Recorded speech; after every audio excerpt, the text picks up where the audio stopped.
মাননীয় স্বরাষ্ট্রমন্ত্রী জনাব সালাউদ্দিন আহমেদ এই বিষয়ে আপনার বিবৃতি প্রদানের জন্য আহ্বান জানাচ্ছি। মাননীয় স্পিকার, আপনাকে ধন্যবাদ। এইরকম একটা প্রশ্নের অপেক্ষায় আমরা ছিলাম। আমরা এর জাতীয় গুরুত্ব সবাই অনুধাবন করেছি, এই জন্য সবাইকে ধন্যবাদ।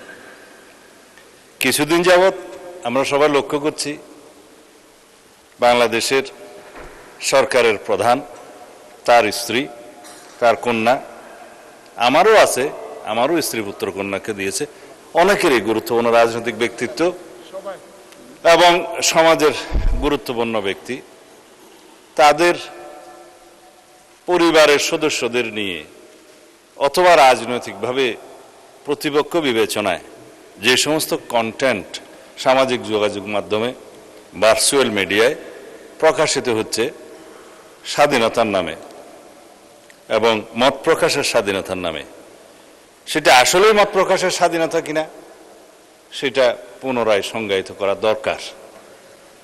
আমরা সেজন্য এই সামাজিক যোগাযোগ মাধ্যম বা যেটাতে আইনি ভাষায় আমরা বলছি cyber space, which includes everything, social communication media, virtual media সহ সব কিছু ইনক্লুড করা হবে এবং এই সংজ্ঞাগুলো নতুনভাবে সংজ্ঞায়িত হচ্ছে।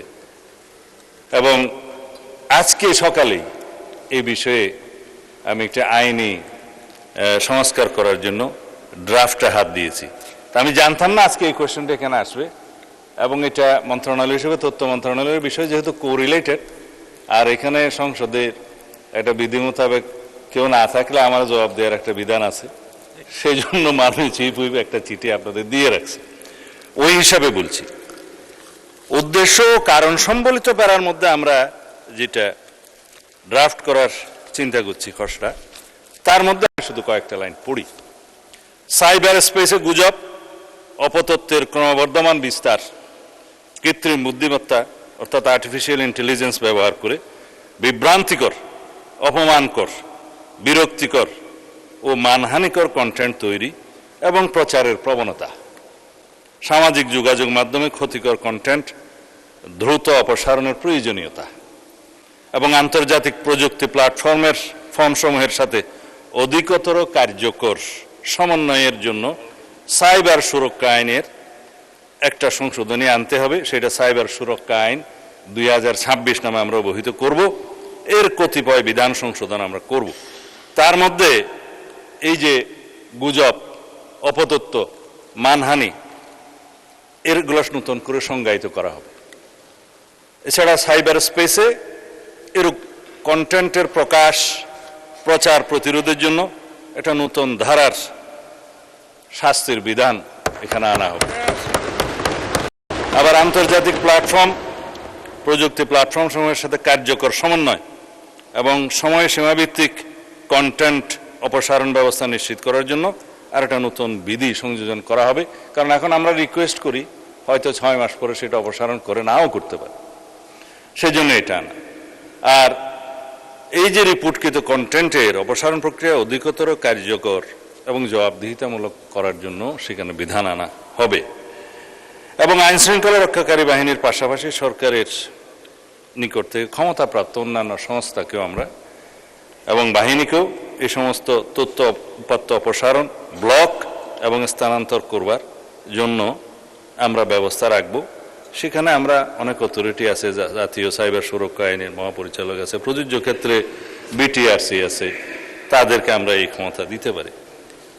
এখানে বলে রাখি মাননীয় স্পিকার, জুয়া প্রতিরোধ আইন 1867 সনের আইন, সেই ব্রিটিশ আইন দিয়ে আমরা এখনো চলছি। সেইটা 1867। নতুন করে আশা করছি সংসদের এই সেশনে আইনটা আনতে পারবো, ফাইনাল স্টেজে আছি, জুয়া প্রতিরোধ আইন।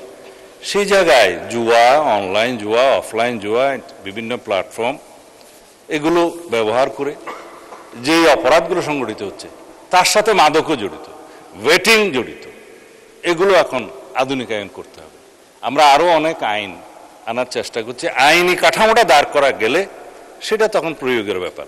প্রয়োগের ক্ষেত্রে তখন মিসইউজ হচ্ছে কিনা, অ্যাবিউজ হচ্ছে কিনা সেটা তখন দেখা যাবে, সংশোধনের মাধ্যমে যেতে হবে। কিন্তু আমরা আইনেই আনি না। মাননীয় স্পিকার, সবাই এখানে আমাকে বলছে যে মাদক প্রতিরোধ করুন। মাদকের জন্য মাদক দ্রব্য নিয়ন্ত্রণ আইনের ড্রাফটটা করে ফেলেছে, এই সেশনে হয়তো আনতে পারবো। সেখানে মাদক দ্রব্য নিয়ন্ত্রণ আইনের মধ্যে যারা মাদকের জন্য অপারেশন করতে যায়, মাদক ধরতে যায়, তাদের কোনো অস্ত্র নাই মাননীয় স্পিকার। অথচ যারা ড্রাগ ডিলার, ব্যবসায়ী, তারা তাদেরকে অত্যাধুনিক অস্ত্রসজ্জিত হয়ে আক্রমণ করে। তারা কোর্টে মামলা দায়ের করে, কিন্তু পাশাপাশি পুলিশও মামলা দায়ের করে, অন্য কোনো অথরিটিও মামলা দায়ের করে। এখন মাদক দ্রব্য নিয়ন্ত্রণ অধিদপ্তরের কাছে তেমন ল্যাবরেটরি সুবিধা নেই এবং তাদের ট্রেনিংয়ের সুবিধা নেই। তাদের অস্ত্র ব্যবহার আমরা করতে দিতে পারি না। অধিকন্তু কিছু কিছু বিষয় আছে, আমার ডগ স্কোয়াড দরকার। যদি ডগ স্কোয়াড দিয়ে মাদক নিয়ন্ত্রণ করা যায়, শনাক্ত করা যায়, সেটা হচ্ছে উত্তম। কিন্তু সেই ডগ স্কোয়াড আমরা দুই একটা বাহিনীর কাছে আছে, যেমন পুলিশেরও একটা ডগ স্কোয়াড আছে, র্যাবের আছে, তারপরে অন্যান্য জায়গার আছে, এগুলো বলবো না, ডিফেন্স ফোর্সের আছে। কিন্তু মাদক দ্রব্য নিয়ন্ত্রণ যখন রিকুইজিশন দেবে, তারা আসবে, করবে, সেই আইনি ব্যবস্থাও নাই। সেই জন্য এখানে একটা ডগ স্কোয়াডের ব্যবস্থা করতে হবে। মোটামুটি মাদকের বিরুদ্ধে আমরা যে ফাইটটা করব, সেটা আইনি সুরক্ষার মাধ্যমে, আইনি ব্যবস্থার মাধ্যমে, এবং মাদকদ্রব্য নিয়ন্ত্রণ অধিদপ্তরকে একটা স্বয়ং সম্পূর্ণ অর্গানাইজেশন করার জন্য সেই আইনি প্রস্তাবগুলো আনবো মাননীয় স্পিকার। এইভাবে আমরা সামাজিক যে অনাচার, অপকালচার শুরু হয়েছে, সেখান থেকে নিষ্কৃতি পেতে পারবো। সেই জন্য আমরা আগে বলেছি, এই জাতীয় সংসদের কাছে এই জাতি নতুন জনপ্রত্যাশা অনুযায়ী অনেক কিছু আশা করে। ইনশাআল্লাহ আমাদের কেবল 3 মাস গেছে, আপনারা আরেকটু সময় দেন, দেখবেন ইনশাআল্লাহ আমরা আইনগতভাবে আমাদের কাঠামোগুলো শক্তিশালী করে এই জাতীয় প্রত্যাশা, এই সমস্ত অনাচার, সেই অপরাধ, এগুলো সব কিছুকে আমরা প্রতিরোধ করতে সক্ষম হব। ধন্যবাদ মাননীয় সদস্যকে এই প্রশ্ন উত্থাপন করার জন্য।